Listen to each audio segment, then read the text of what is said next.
Narcissists want you to think that they always have everything under control. But there are some things that are beyond the scope of their understanding. And that's why they simply cannot answer the 6 questions I'm about to share with you right now. Welcome to the Common Ego community. I'm so glad you're here. This is a space where you're always welcome to learn, share, and connect to help overcome the negative effects of narcissistic abuse and toxic relationships in general. And if you hit that subscribe button and the notification bell, you'll always know when there's new content available for you. And speaking of content, I have a free download for those of you trying to figure out what happened in your last toxic relationship. Check that out in the description box below. On to the topic at hand.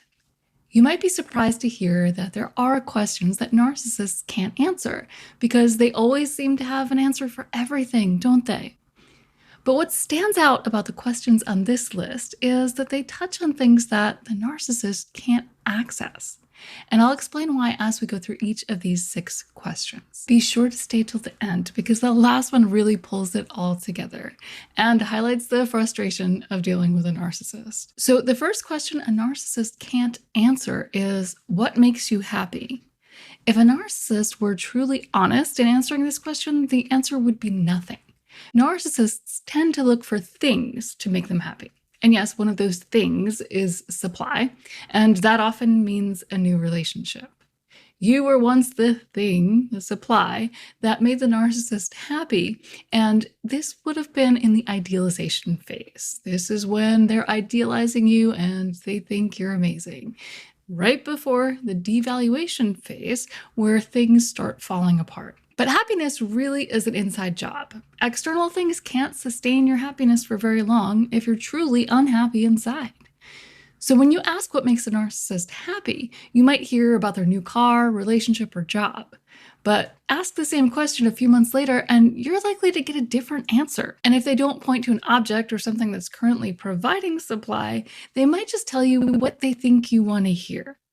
You make me happy, or my kids make me happy. But you'll notice that they're just as miserable around you and their kids or whatever it was that they told you as ever. And you'll also notice that they can't be bothered to spend time with or around this apparent source of happiness. Curious, isn't it?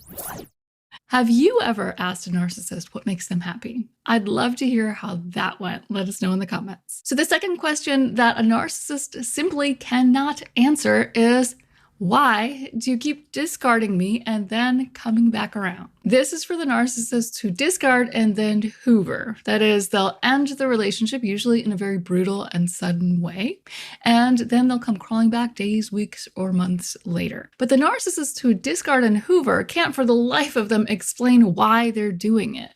They're back because they realize you're their soulmate and they were just too distracted to see it before, or at least that's what they want you to think. Ask them at any other time when they're not actively hoovering and they'll probably just shrug it off and call the question ridiculous. Why do you ask such ridiculous questions? Or, and this is common, they'll blame it on you. I really want to be with you, but I just can't stand when you hold me accountable. Okay, they won't actually say that. That last part was a bit of truth seeping in. Whatever answer they're giving you gives the impression that they're really trying so hard, but it's not working because there's something wrong with you. And if you've been here, please understand that there's nothing wrong with you. Sure, you're not perfect, but this whole discard and hoover thing isn't because of anything you've done. It's the way the narcissist operates.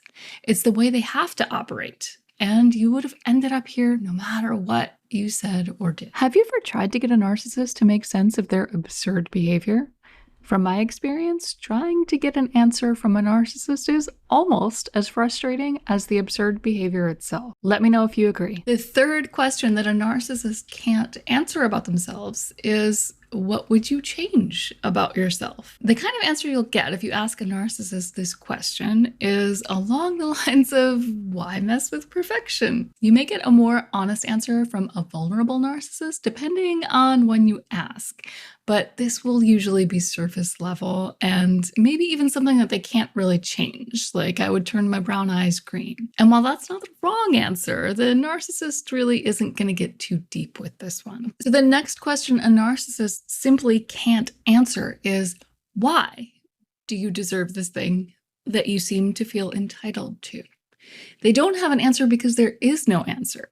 To them, they deserve it just because they do, right? That might be the answer that you get if you ask a narcissist this question. But if somebody actually feels entitled to something, if they feel that they've earned something, they will have an answer for you. I feel entitled to this promotion because I worked so hard to get where I am, or I made a whole bunch of money for this company and I deserve a little bit of a raise. But a narcissist doesn't do those things. So they might say, oh yeah, I worked really hard or something like that, but it's not actually true. They can't give you a true answer to why they are entitled to something because it just is. Right? They just are. By nature of who they are and their greatness, they are entitled to all sorts of things. And the work example is just an example. Some narcissists value work and making money above all, and they're very successful. But they still feel entitled to things they don't fully deserve in other areas. So the fifth question that a narcissist simply cannot answer is, what is love? Or another variation of this is, why do you love me? What do you love about me? It's very difficult for a narcissist to answer this question because they don't really have an understanding of love. They often confuse lust with love, and they definitely confuse infatuation with love. But these things aren't love. These are things that fade away over time. And this confusion is why a narcissist will so early on profess their love to you, because they think that that's what love is, but it really isn't. And so when you get into the stage where you actually might start to love someone for who they are, their flaws and all, that's when the narcissist checks out. Because without sufficient emotional empathy, it's very difficult to have those deep, meaningful connections with other people. And so they end up looking at relationships as very transactional. And unfortunately, because they really don't understand what love is, they don't think anyone else does either. So they think that everyone else views relationships in the same way that they do. And the sixth and final question that a narcissist simply can't provide an answer to is, why won't you answer my question? If you've ever had an argument with a narcissist, or if you've ever tried to ask them something that they're hiding from you, you know how these conversations can go in circles. They literally run in circles. You will end up exactly where you started, or you will end up somewhere completely different, like on another planet, right? And this is when you'll usually encounter word salad. Word salad, I have a whole video on it. I will link to it in the description box below. But it's essentially when a narcissist starts speaking nonsense. Now, this is word salad when it's associated with narcissism. It has a different meaning outside of this context. But it does a good job of portraying the mix of things that you'll get when you try to hold a narcissist accountable. So the reason why the narcissist can't answer these questions is because they don't have the answers to them. There are really, as far as they're concerned, there are no answers. For example, love is a mysterious thing that no one understands, and they're entitled to something just because they are. And some of these questions, when you ask, you might be met with frustration because they don't have an answer for it. And especially if you're asking them to have any sort of accountability, it's going to irritate the narcissist, and they're going to probably lash out at you for asking these questions that they can't answer. So if you found this video helpful, I know you're going to enjoy this other video that I did on toxic phrases that you will hear in any toxic relationship, really. And I'm going to link to that one right over here. As always, if you found value in this video, please do like, share, and subscribe. These things really do help the channel and the video, and I will see you next time.